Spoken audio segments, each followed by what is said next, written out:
الله وملائكته يصلون على النبي يا أيها الذين آمنوا صلوا عليه وسلموا تسليما اللهم صل وسلم وبارك على سيدنا محمد وعلى آل سيدنا محمد وأصحابه أجمعين.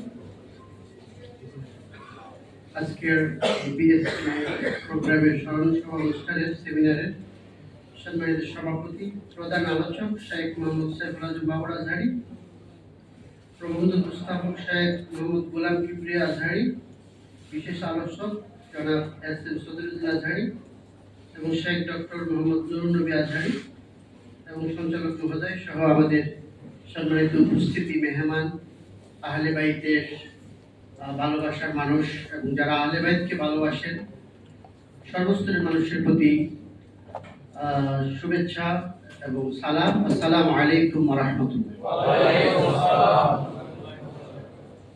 আসলে আহলে বাইতের আলোচনা এটা একটা ভালোবাসার আলোচনা। এখানে ভালোবাসার মানুষ ছাড়া অন্যরা পছন্দ করে না, আবার অন্যরা এটা থাকতেও পারে না। আমরা যারা আজকে অনুষ্ঠানে সমবেত হয়েছি, বিশেষ করে আমি নগণ্য, আমি নিজেকে ধন্য মনে করছি যে আমি আজকের এই ভক্তি অনুষ্ঠানে উপস্থিত হতে পেরেছি। যেহেতু আমরা জানি যে আহলে বাইত হলো সাফিনাতুন নাজাহ, সাফিনাতুন নূহ, অর্থাৎ নূহ আলাইহিস সালামের কিস্তি। যে নূহ আলাইহিস সালামের কিস্তির মধ্যে যারা ফামান রাকিবাহা নাজা ওমান গাফালা আনহা গারাক, যারা নূহ আলাইহিস সালামের কিস্তিতে উঠেছে তারা নাজাত পেয়েছে, আর যারা সেই কিস্তি থেকে উঠতে পারেনি তারা ধ্বংস হয়ে গেছে, তারা বিলীন হয়ে গেছে, তারা ডুবে গেছে। অনুরূপ আহলে বাইত হলো উম্মতি মুহাম্মাদের জন্য সেই নূহ আলাইহিস সালামের কিস্তির মতো।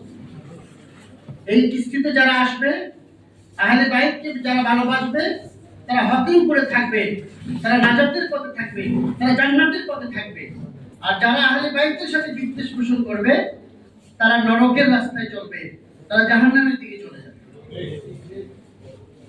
আহলে বাইতের ব্যাপারে আমি দুইটা কথা এখন বলি। এক নম্বর পয়েন্ট, সেটা হলো যে আমরা সবাই জানি যে ইমাম হুসাইন রাদিয়াল্লাহু তাআলা আনহু যে শাহাদাত, আহলে বাইতের যে শাহাদাত, এই যে কারবালার ময়দানে